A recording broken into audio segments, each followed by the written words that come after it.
President Buhari's 5-day state visit to Lisbon, Portugal, was a first-class success story of two nations determined to engender a close relationship. We bring you the highlights of the 10 takeaways from the visit. Authority of ECOWAS heads of state government resolves to adopt a better approach in confronting security threat affecting the community. Plus, General Authority for Civil Aviation approve extension of landing permit for Nigerian Hajj carriers to Wednesday, 6th July 2022. Thank you for joining us. This is Panorama. I'm Ruth Aguela. Welcome.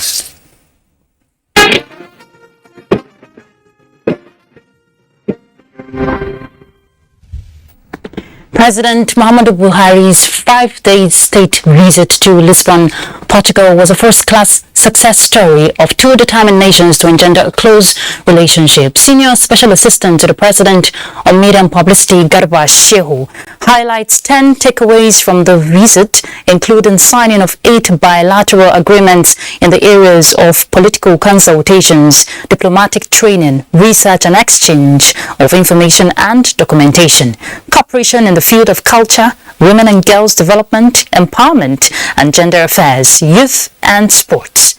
The visit also achieved a desire for a strategic partnership to strengthen the work Nigeria has been praised for. That is her stabilizing role in West Africa, the laying of a framework to strengthen security and cooperation between the two nations.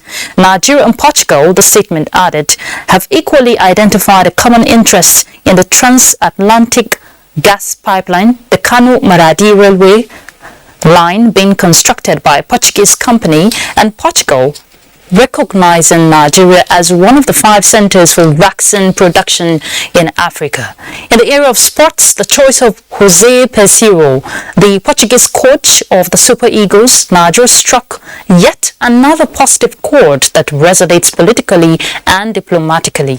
In the field of renewable energy, with 60% of Portuguese energy got from renewable sources, the country ranks among the world leaders, hoping to reach carbon neutrality by 2030, and Nigeria will benefit from such record-breaking achievement, the statement notes.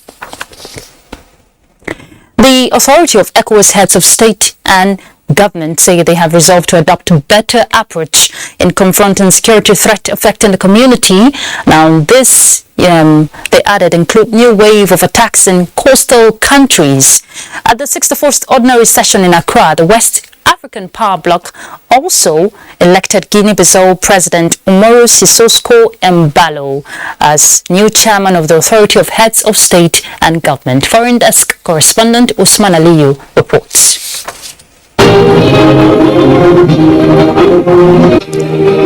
Here it's calm, but what is happening in some parts of the ECOWAS community is worrisome. That is why the conversations and deliberations that brought these presidents of West African sub-region, including Nigeria's Vice President Yemi Osinbajo, are worthy of reckoning. Security threat by terrorists escalating to the coastal countries in the region on one side, and efforts on mediation in Mali, Guinea, and Burkina Faso on the other. The outgoing chairman of Authority of ECOWAS heads of state and governments, President Nana Akufo-Addo of Ghana, the President of African Union Commission Musa Faki, that of ECOWAS Commission Jean-Claude Cassibro, lend their voices on working together for a solution.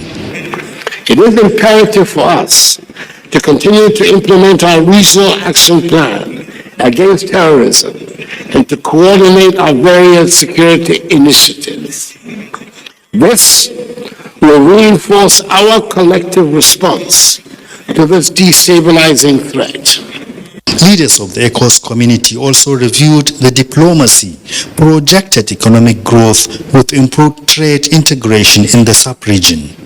One of the major issues that was considered today, of course, was the question of sanctions, the sanctions that had been imposed against Mali and some of the other countries that had previously been the subject of undemocratic takeover of power.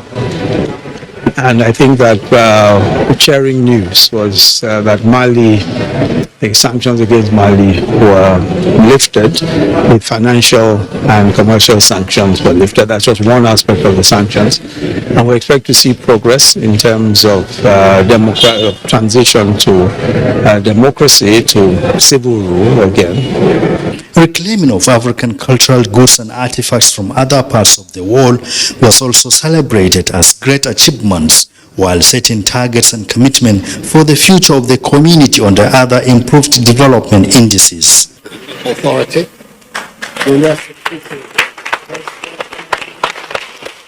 Meanwhile, President Umaru Sissoco Embalo of Guinea-Bissau has been elected as new chairman of the head of the authority of ECOWAS. He assured to continue building on the legacies of his predecessors to achieve the mission of the West African Power Bloc. In Accra, Ghana, Usman Aliyu, NTA News. And back home on security, the Inspector General of Police, Usman Alkali Baba, has applauded the Oyo State Police Command for arrest of 6 members of a notorious bank robbery gang.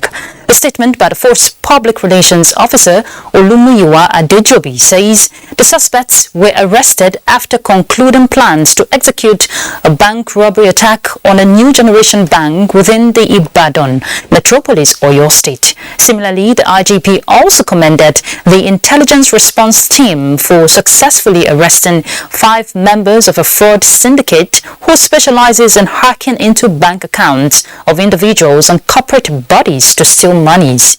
The suspects were apprehended while attempting to hack into a company's account to steal the sum of 3.4 billion naira. The IRT, that's the Intelligence Response Team operatives, equally arrested a notorious arms dealer and 2 kidnapped suspects in Kaduna and the rescue of 2 kidnapped victims in their custody. The Edo State Police Command has confirmed the incident of the kidnap of 2 Reverend Fathers, Reverend Father Udo Peter of St. Patrick's Catholic Church, Uromi, and Reverend Father Ohilimon Obo of St. Joseph Retreat Center, Obuha, in Esan Southeast local government area of Edo State. In a statement, the command spokesperson Chidi Nwabuzo says already a dispatch of police operatives is on the trial of the abductors with the mandate to rescue the abductees unhurt. The Commissioner of Police solicits the cooperation of the public in giving useful information to the police.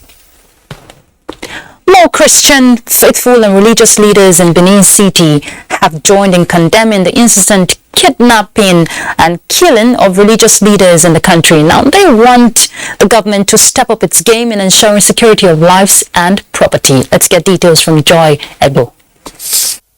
Less than a week after the parish priest of St. Michael Ikabibo, Uzaire, was abducted and murdered, 2 other Catholic priests, Reverend Father Stephen Ojapra and Oliver Okpara, fell into the hands of suspected kidnappers or bandits in Kaduna State, although they were later released by their abductors. The spate of kidnapping of priests and clergy in the country is fast assuming a worrisome dimension. This is because when Christian community in Edo State are yet to recover from the shock of the gruesome murder of Reverend Father Christopher Odia by his abductors, another bad news broke. Reverend Father Peter Udo of St. Patrick's Catholic Church, Uromi, and Reverend Father Philemon Obo of St. Joseph Retreat Center, Uboha, both in Edo State, have been allegedly abducted along the Benin-Auchi Road on their way back to Uromi in Esan Southeast local government area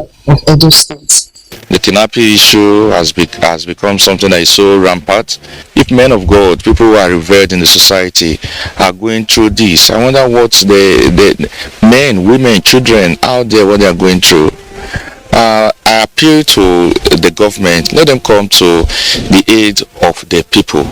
The incessant kidnapping of priests in the recent time is strongly the work of Satan. God is alive God will arise on behalf of all well-meaning Nigerians that have been made victims of such attacks. Times like this, we should not give up. In Benin, Joy Igbo, NTA News. When the news of illegal harboring of over 70 people in a church in Ondo town became viral, Nigerians were taken aback and reacted in different ways. Kayode Oludare, on a fact-finding mission to the church, reports that most of the rescued people are victims of wrong indoctrination, while residents of the area want government to immediately shut down the church. The church, Bible Believers Church, Mercy Land layout in Ondo West local government area of Ondo State is now under lock and key with security personnel on ground to prevent possible breakdown of law and order. The brainwashed members were rescued after a parent reported to the Nigerian police that his child was locked along other people in the church to wait for the second coming of Jesus. The children, they bring to them among them, they put them, do not allow them to go to school. The wife that the husband is separate, all the those things we have been telling them, but they don't listen. This thing that just happened, I was the one that orchestrated it because the sister that had 4 children there, he had been suffering since she was married. Now she was forced to be employed at Adeyemi.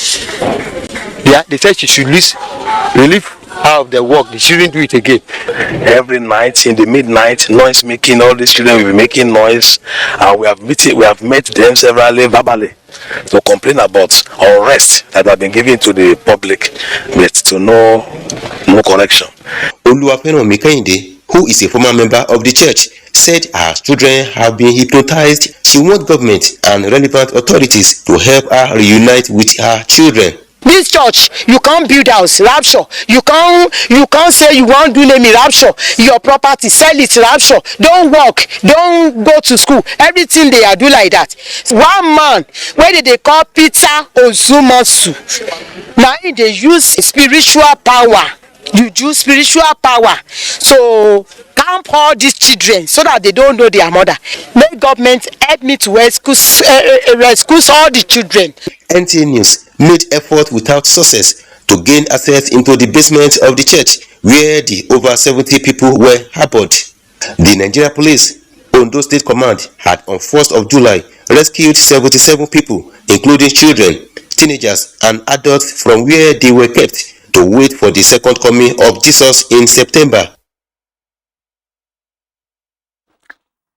Ibueze North Local Government Area Office of INEC, Enugu State has been set ablaze by unknown arsonist Sunday night, 3rd July 2022. Now, the arsonist overpowered the security guards, forced their way into the premises and set the building ablaze. Although no casualty was reported, 748 ballot boxes, 240 voting cubicles, office furniture and equipment were destroyed in spite of the best efforts of the Enugu State Fire Service deployed from Nsukka. INEC National Commissioner for Information Festus Okoye says the commission is working to ascertain the status of voter registration machines for the ongoing continuous voter registration exercise, as well as uncollected permanent voters' cards locked up in the fireproof cabinet. This is not the first attack of INEC facilities by hoodlums in the state. On 23rd May 2021, INEC office in the neighboring Ibueze South Local Government Area was attacked in a similar manner by unknown gunmen. This followed earlier attacks on Udenu Local Government Area office on 13th May 2021 and the state headquarters in Enugu on 16th May 2021. Chairman Board of Trustees, People's Democratic Party Walid Jibril has cautioned members of the party to shun comments capable of running down the party. A statement signed by the BOT chairman acknowledged that various comments and submissions are normal in political process. He enjoined members of the PDP to exercise patience and respect decisions of the party, especially the choice of its presidential running mate. Senator Walid Jibril also appealed to political office holders, former governors, ministers to work towards resolving issues affecting unity of the party. He also appealed to all PDP members to forget and forgive each other and encourage other Nigerians to support the party at all levels. We'll take a break. We'll be back shortly. Stay tuned. The vaccine offers hope for a safe country free of coronavirus. I urge all state governments, traditional and religious leaders to take the lead in the mobilization effort within their environment and spheres of influence. I similarly urge all eligible Nigerians to present themselves and be vaccinated in accordance with the order of priority already mapped out at the various authorized designated centers only.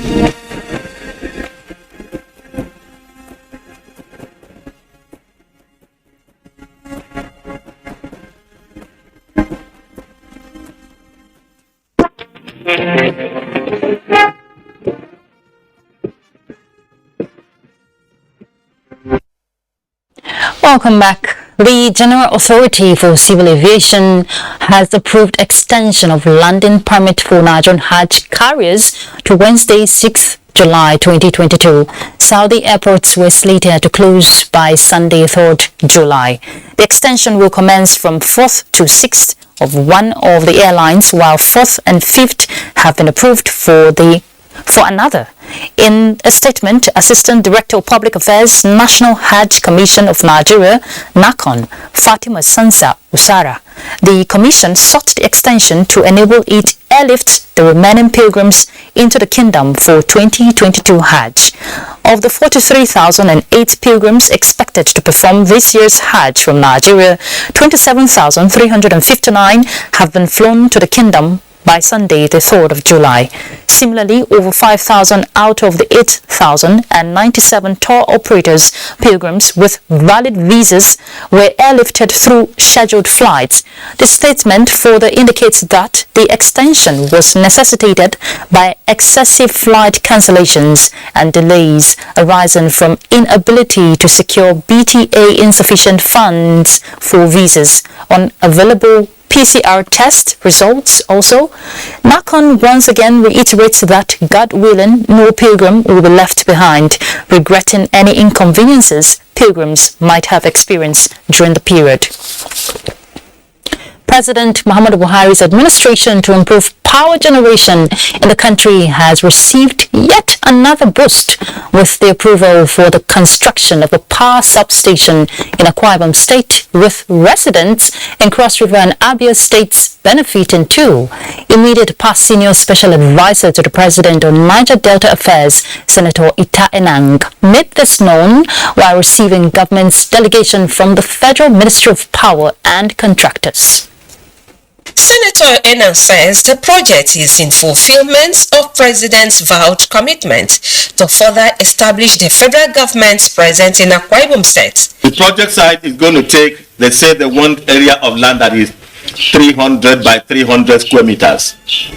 And that they will build the splint, they'll build the transmission station, and where they will lay the transformer, and they will build the staff quarters, right? And there will be access road. The Director of Transmission, Federal Ministry of Power, Philip Ogbaneve, says 30% of the contract sum of 6.5 billion naira has been released for the immediate commencement of the work. Some residents of the area thank President Buhari for approving the construction of the power substation in the community. Willingly, Council approved this project. Since it has been budgeted for, some monies were released and the contractor has been engaged. We are here today to take over the site so that actual construction, you can see it. We promise that because of our experience, we will deliver the job in time, even before the duration of the project. The power substation is expected to supply electricity to Ibionibom, Itu, Ikono, In the local government areas in Akwa Ibom State, Obiosiere and other communities in Odopani local government areas of Cross River State, as well as other communities in Abia State. In Uyo, Nzika Okon, NTA News. Look at agric. Potential farmers in Benue State have expressed hope for bumper harvest as the Benue State government flags off distribution of a variety of improved seedlings to the 23 local government areas in the state. Charles Abba reports that Governor Samuel Otom performed the flag-off ceremony in Makurdi. Benue is agrarian and prides as the food basket of the nation is not a fluke. It is in sustenance of this status that Benue State government has flagged off distribution of a variety of improved foods to farmers in the 23 local government areas of the state. Governor Samuel Otom aptly captured the essence in his remarks. As you are aware, agriculture provides basic raw materials needed for industrial development, while food is a basic necessity for the survival of human beings. Special Advisor, Bureau of Local Government and Chieftaincy Affairs, Kenneth Achabo, stated that agricultural activities continue to witness improvement despite the socio-economic and security challenges. Peter Nsuve is a mega farmer from Konshisha local government area. Produce rice, early rice, the one we produce the early one from April. Then the Fadama one to do the around June and thereabouts. I'm pretty sure the farmers will be very happy to access these seedlings and be able to utilize them to boost multiple harvests in the next coming season. But this one that the government is providing for them, the state government providing for them, we are bringing them in. Home is a local government that produces all variety of foodstuffs everywhere. With the distribution of the variety of improved seeds, hopes arrive that sufficient food would be available during harvest in Benue. In Makurdi, Charles Abba, NTA News. Stakeholders in the tourism sector are calling on government to prioritize the sector and create an enabling environment for the private sector to maximize the potential abound in tourism to better their lots and improve on the nation's gross domestic product. This was the view of tourism stakeholders at the Cross River Tourism Roundtable in Calabar on repositioning tourism through industry connectivity. Maureen Leo Ajom reports. In 2019, the tourism industry in Nigeria represented 4% of the nation's GDP, and economic activity supported nearly 3.3 million jobs. And in Cross River State, the once upon a time tourism destination of Nigeria is today only a history to be told and be remembered. Beyond the negative impact of COVID-19 pandemic on the economy, including the tourism sector, the roundtable highlights factors hindering tourism development to include insecurity, unfavorable government policies, and multiple taxation, among other factors. In all of these, stakeholders believe solutions are not far-fetched and the industry can bounce back. We have the understanding that for every destination, tourism destination, to deliver on what is supposed to be, it must carry the growth attributes of a competitive destination. First thing is to create that consciousness at the national level, because when tourism is not recognized by the federal government, then it shows the disposition of the nation to tourism. We're saying the federal government should listen to the practitioners, because the practitioners are the only ones who can tell you where it's hurting and what you can do for them to make them stand. It is time to begin to ask that government will play their role in creating policies that will allow private sector to thrive. Aim for Cross River Tourism Roundtable is repositioning Cross River tourism through industry connectivity. In Calabar, Maureen Leo Ajom, NTA News. And let's bring you sports update. The Super Falcons of Nigeria and Bayana of South Africa will kick off their quest for a Women's Africa Cup of Nations glory on Monday when they go head-to-head in Rabat. Both nations Pre-tournament favorites of this 12th edition of the competition were finalists of the last edition held in Ghana in 2018. For South Africa, Monday's game will be a chance to get a revenge, having lost to the Super Falcons on penalties in the 2018 final. It's going to be a high-tension game because all we want to come out with the result today. And so for me, I want to give it to the Super Falcons, looking at how they have dominated Africa, and they are looking forward to winning it for the 10th time. The match will be live on the network service of NTA starting from 6 p.m. Meanwhile, UEFA is to launch a program to combat online racist abuse of footballers by working with social media companies to remove harmful content from platforms and raising awareness. Europe Soccer Governing Body added that the program, which will start at the July 6 to 31 Women's European Championship, will work to actively monitor, report, and remedy cases of online abuse. England's Marcus Rashford, Jadon Sancho, and Bukayo Saka were the targets of online racist abuse after they missed penalties in a 3-2 loss to Italy in last year's European Championship final. And finally, Nick Kyrgios and Stefanos Tsitsipas have both been fined for their conduct during their fiery Wimbledon encounter. Kyrgios must pay $4,000 for an audible obscenity, while Tsitsipas was fined $10,000 for unsportsmanlike conduct. It is the second fine of this year's championship for the 27-year-old Australian, bringing his total punishment to $14,000 after he was sanctioned for another incident at the end of his opening match against Britain's Paul Job. With sport updates, Clement Olorutoba, NTA News. That's Panorama. Thanks for your company. Do remember, with your support, the fight against rape and rapists can be sustained. I'm Ruth Aguela. Bye.